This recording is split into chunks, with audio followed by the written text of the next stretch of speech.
Hello and welcome to another Daily Muppet. In today's video, we're going to talk about the executive changes, what's behind them, what the reason is for it, and specifically why it was done now, as I do have some information I think of value to share on that. We're going to talk about the meeting that is occurring today and how that probably aligns with all of that. United's finances and the news about, everybody being available and what it actually means and what is likely to happen, and some updates on transfer targets for the summer. First, of course, we do have yet another introductory video, so enjoy this one.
Never misses. Another great introduction produced by Jevin. Thank you for that. A lot of fun putting these at the start of the video. It's made it very enjoyable to see this, to get these going. I love to see the comments and the reactions and the things from people, because it's just fun. Add a little entertainment to the whole thing. So let's get started. First and foremost, on the executive front, and for what it's worth, I'm recording this video at the time, as I understand, that this meeting today is ongoing. So as I'm recording, I'm just checking in case I'm getting any messages or things sent to me with regards to what the is in the meeting and what is actually happening. I have some ideas, but I'll talk about a few things in a minute here, and then maybe through this video as I'm recording, I will get something. It was definitely, as I understand it, Sir Jim arrived today in style, as it were. So maybe that'll see how that comes out later. But executives. So obviously there was the big news yesterday that I wanted to speak about, that United announced that Patrick Stewart, who was formerly Chief Legal Counsel, Interim CEO, as well as Cliff Beatty, the CFO, would both be departing at the end of the season rather than moving to different roles, with Jean-Claude Blanc coming in as CEO, and former CFO of INEOS Sport would be coming in, who had actually retired but had been with INEOS Sport for a long time. Now, people can read into a lot of these things the way that, however they want to, really.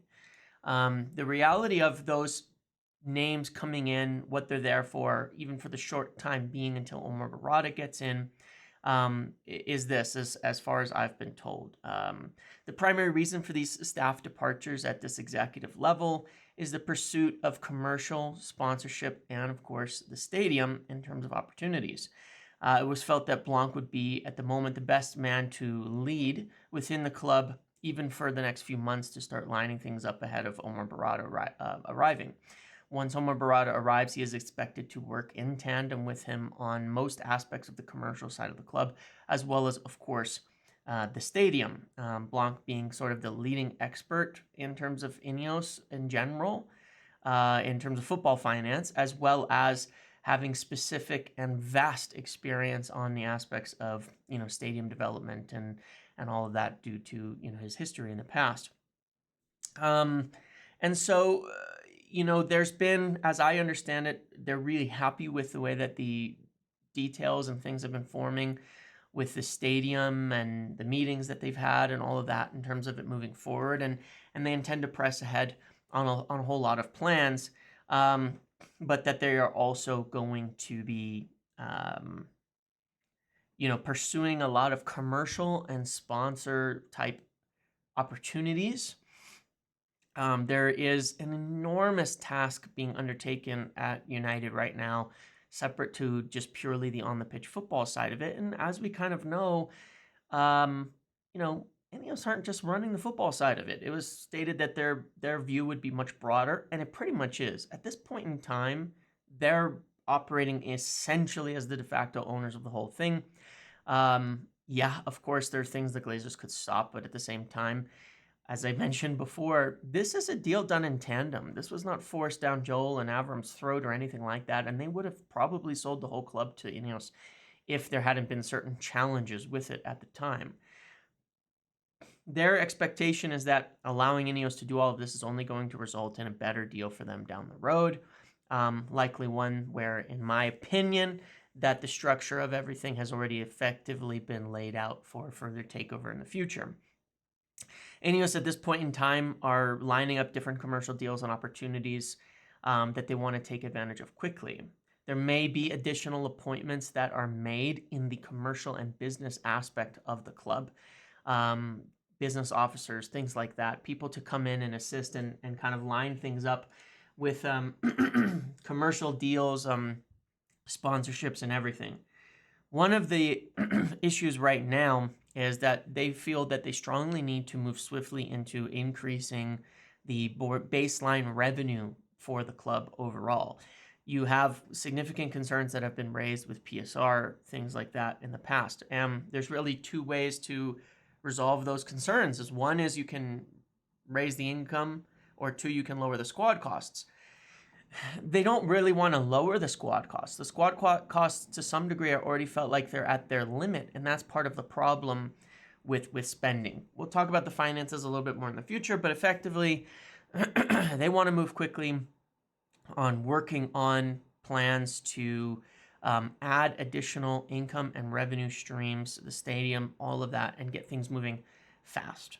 And that is the reason that these people are brought in, simply because of business. It's business. It is not about dislike of these individuals who are departing, but specifically it's business. They have people that they trust, that they feel are more experienced, more experts in these areas, and they want them in place as soon as possible because time is of the essence on so much right now.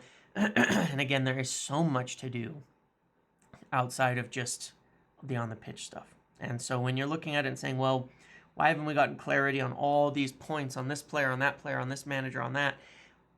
There's a lot that is happening, a lot. They are not standing idly by and waiting. It is simply a matter of properly organizing, detailing, and utilizing the resources that they have to get through everything that needs to get done in the right amount of time.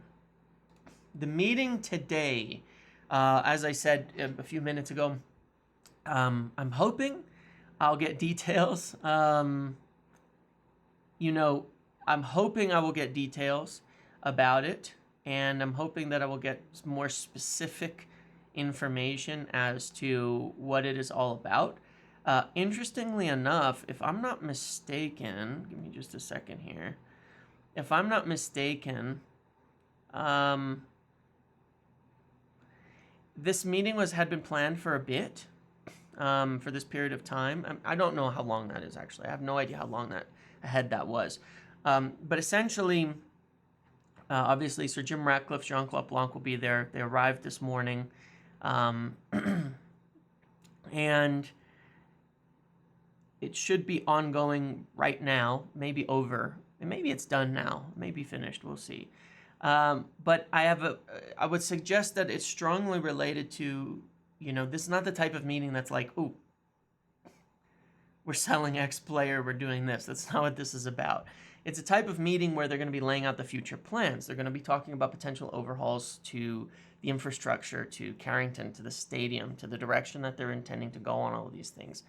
Potential more staff changes and adjustments to the way that things are being done. Could that mean layoffs, things like that in the future? Absolutely. It's already been discussed, right, that they intend to be cutting costs in certain areas. You've seen some examples of that.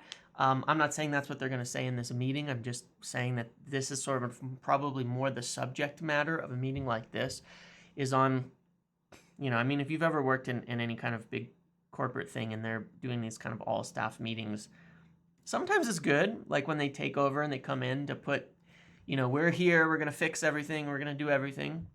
The meetings that come later, not always positive for staff. And I don't laugh because it's a good thing for people. It's just that it's not always good. It's not always, sunshine and daisies when you have people coming in who are business people that are there to do a job. And this is what they're supposed to do. So I'm sure a lot of things will be presented in a good light because, of course, it's about United getting back on top, being successful, being financially viable, all of that. And there may be some negatives that go alongside that, but certainly there's going to be changes. And I imagine those overall changes and directions will be presented in the meeting. Kind of like end of season, this is what we're going to be trying to do through the summer. This is where we're going to be focusing on. This is the direction we're all going, and get everybody on board. Interestingly, there's been a lot of discussions and you get different perspectives. Obviously, you get the nervousness of the people who are concerned about their jobs and things like that. I was given a little bit of insight into how some of the players might have felt about this recently. And there are players, this isn't the first time we've heard this. Hopefully it's the last time. But there are players there who've arrived not that long ago who certainly have felt almost like this is not what I expected, right? We've heard that before when they arrived to United, and not in a good way. That they were really surprised by how poor so many things were. And there are I've been told it's been very, very positively received by a few people in specific, a few players in specific who are people who are highly competitive, highly motivated, and highly driven. That the way that specifically INEOS coming in, Sir Dave talking, Sir Jim talking, they have found incredibly inspiring and very hopeful, to the point where a lot of these guys would probably be looking to leave if this hadn't happened because they were quite concerned about the direction I was going. So I think overall these meetings and the presentations that INEOS have made have been, what would I say about it?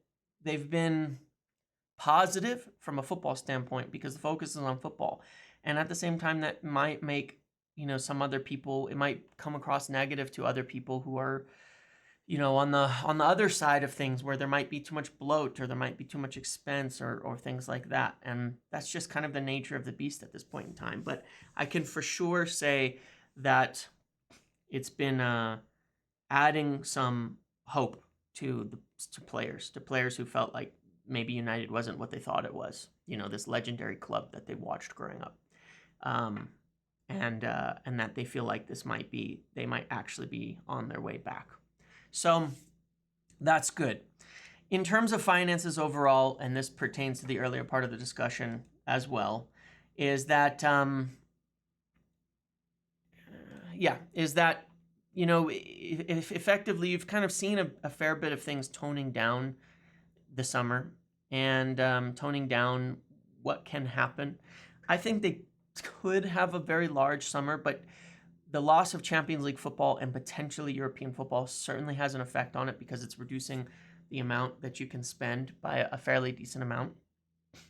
As I kind of gather, United without Champions League and without knowledge of certain aspects of money next season are very likely near their limit, right? Like the amount that they can spend, they're probably getting close to their limit in terms of loss, in terms of all that. The departures of guys like Rafael Varane, which will happen, Martial, few other things going. There's one other person leaving for free that escapes me at the moment, and then ends of certain contracts, frees up space to make purchases. But kind of beyond that, it is sell to buy.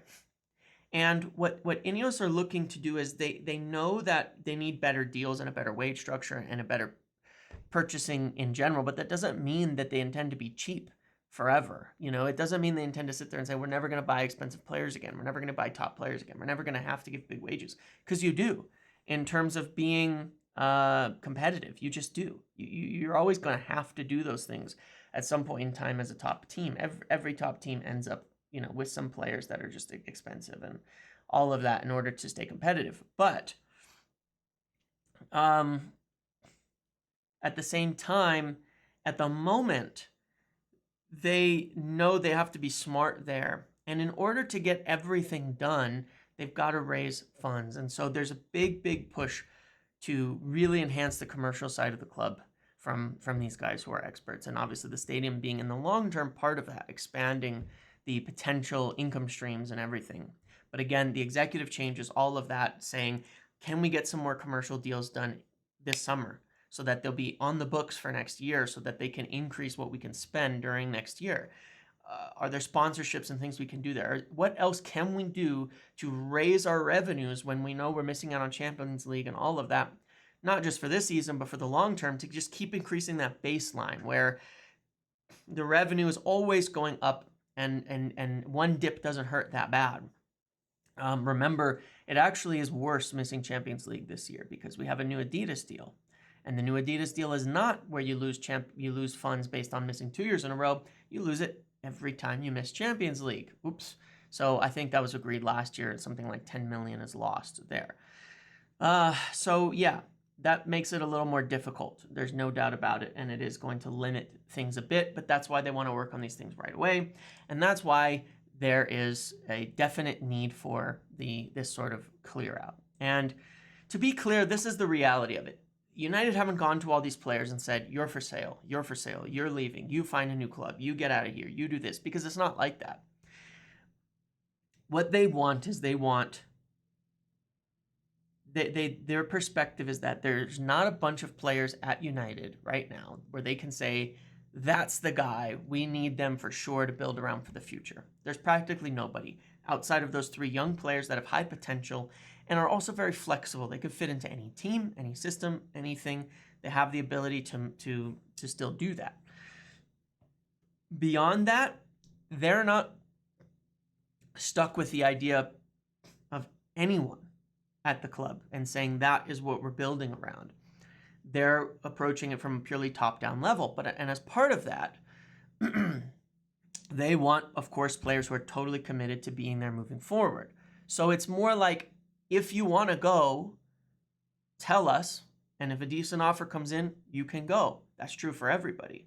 It's when you take players who are like, the names that were out there, Bruno, Rashford, Dalot, Onana, Mount, who are on bigger contracts, signed more recently, re-signed more recently, and have been kind of key players.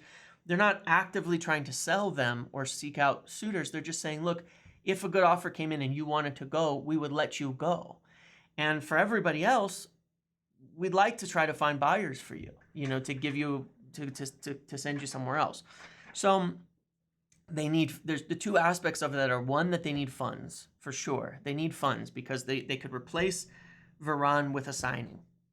They could replace Martial with a signing.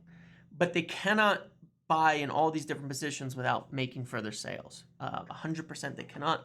And without making further sales and having revenue streams to try to just increase the gap. What it also says is that we're kind of resetting, and this was a bit of what was told to me as well last week, but kind of before this, and also way back in February. They're not sitting here and saying, oh, we're almost there. And I don't know what that's, they're not sitting here and saying they're almost there. And that's why I've said, when I look at logically the manager situation, I say they're not going to sit there and say, yes, Eric, we're almost there through your plans and we're just going to add a few more on top. They're saying anybody's for sale. Well, that doesn't mean, what's being built is like continuing. We're kind of resetting and going a direction we want to go, a style we want to play, which we've talked about, a whole bunch of things. So the decision is not let's see if Eric can finish the project in the next year. They don't think that's possible. The decision is he the right guy for the long term or not? And if not, do we have a replacement that's the right guy for the long term? That's the question that needs answering. So, or I guess the question that needs acting upon. So, but that's what it tells you, this whole kind of clear out and what we can expect. I don't think you will see Bruno leave. I don't think you'll see Onana leave. I don't think you'll see Dalot, Mount, or Rashford leave. But they could. I mean, seriously, they could. If a good offer came in for Bruno and he said he wanted to go, he would go. I'm not commenting on the reports from yesterday or taking comments out of context or anything. I'm not saying he wants to leave. I'm saying if a good offer came in and he wanted to go, they would let him. He is available. They're not going to sit there and say we have to have Bruno next year. When I've talked about potentially selling Bruno or all these players, what I've talked about in terms of moving forward with the future is reducing the reliance on them. That doesn't mean they have to be sold, but you need to reduce the reliance on them. I adore Bruno, and I would be happy for him to stay a long time. But I think moving forward, in order to progress, we have to reduce the reliance on Bruno. We cannot need him to be Superman to win. Same as we can't need Rashford to be in the form he was last year all season to win. We have to be less reliant on individuals and more reliant on a team and a structure and a format. And that is the view. And so with that view, anybody is essentially free to go, because it's not about the individual, and it's not that players are going to get a manager sacked, and it's not that, well, look, we're letting all the players off the hook and stuff. No, it's the same way. They could go. They all can go. It's not... It's putting the team before the individuals is the way that this is put out there. Even if most of them stay and you only sell 3 or 4 of them, it doesn't matter. The concept is it's the team, and we're building a team, and it's not based on any one individual. That's just not how we're moving things forward. So that's the perspective. Now, moving on to then kind of transfers in. Obviously, with certain departures, there's going to be additions in a couple of areas. One of them is obviously center back, at least one, likely 2 or 3. There will very, very likely be as well, a forward coming in. Still light in that area, still don't have much by way of production. Rashford not in form at all and having a poor season. Højlund still needs to develop. Garnacho still young. Antony not up to par at this point in time. Sancho likely to leave. Greenwood likely to leave. Ahmad hasn't really proven himself yet. I'm not saying it's his fault, but he hasn't. So, and that's where you have Martial departing. These are areas where you're likely going to have players come in, at minimum. In terms of the center backs, I shared over the weekend some, kind of an update on Todibo. And I think you can kind of see the point here. Viewed as a player who's more like around the price of 40 million. Great profile, physical, fast, very technical, great in possession, fits that style. Obviously plays for Nice. They're familiar with who he is and how he is. There have been questions in the past as to whether it would be an issue with the multi-club model, fair value and all of that. But he wants to leave. There'll probably be offers from Spain, but I think the thinking is they may not have the money. And if they come in and offer 30, United can beat it. And then there's no discussion, there's no argument that United are getting a preferential treatment. The fans can't say, oh, you're just being a feeder club for United, because there's other clubs making offers. So it shouldn't be an issue. As you saw, there's talk of Tosin going to Newcastle. As I said, United are interested, but nothing has happened at all on that yet. No talks or anything. United have not, as I understand it, really yet done anything significant in terms of getting these deals done. They've done a lot of preliminary contacts to sort of line things up. This is not a big deal at this point in time. It's not unusual. They will want to now, in the next few weeks, Wilcox being in, start to actually get to work on those lists and nailing them down and starting to arrange deals.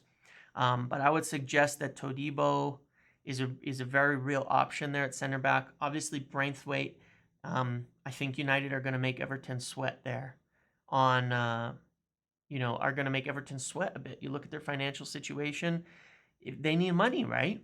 And they need money this year, I believe, fiscally, like before July 1st. I think they're in trouble if they don't.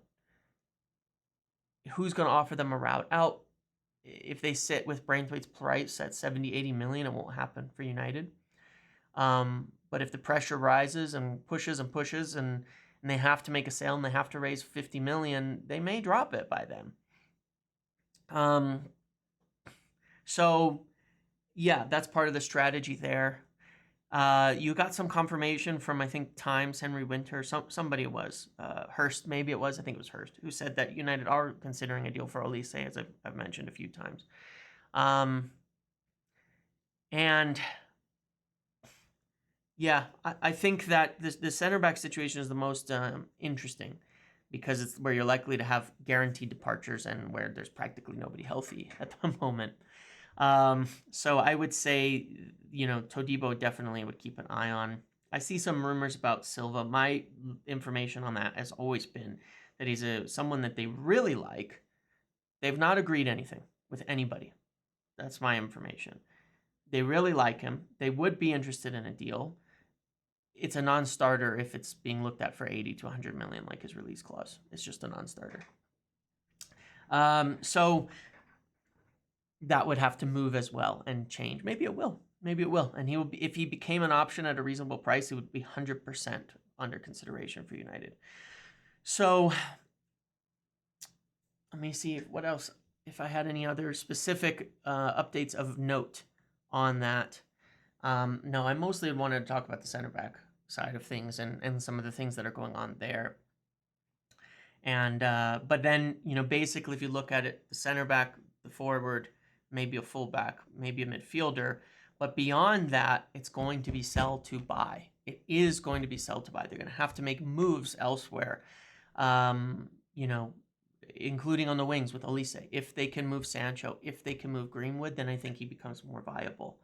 At right back, Dallow's very likely to stay and be the first choice, and that's why I've said I don't see Frimpong coming in. But if Wan-Bissaka can be sold, and there's not a lot of options for that, then they would, of course, be looking at a right back, but I don't think that expensive, because you're not going to get a lot of money for Wan-Bissaka. Midfield, same thing. You'd have to be seeing sales, especially really key is Casemiro leaving in order for a major purchase to come in the defensive area. Not saying they can't sign anybody, but to spend the money that they would need to, that would make a huge difference, and is something that needs to happen. Okay, I think that's all I have for today. I wanted to give some kind of basic outline of the changes coming, some of the focus that's happening, and things that are going on, rather than just, rumors. That's all real solid stuff from very good sources with regards to kind of what INEOS are doing and planning. And I think the positive that you can take away from all of it, I know it's not all the most exciting stuff to talk about every time, but I think the major positive you can take away from it is, like, this is not your typical 25% minority deal. And as time goes on, there's more and more evidence building to what I've said before, and what to me looks rather obvious when you view how this deal was done, which is the inevitability that in the long term, INEOS become the full owners of United, or at the very least, the majority owners of United, and maybe in the next, as little as the next 18 months or so. Okay? Thank you for watching today's video. Make sure to like, comment, subscribe, turn notifications on. I'll see you in the next one.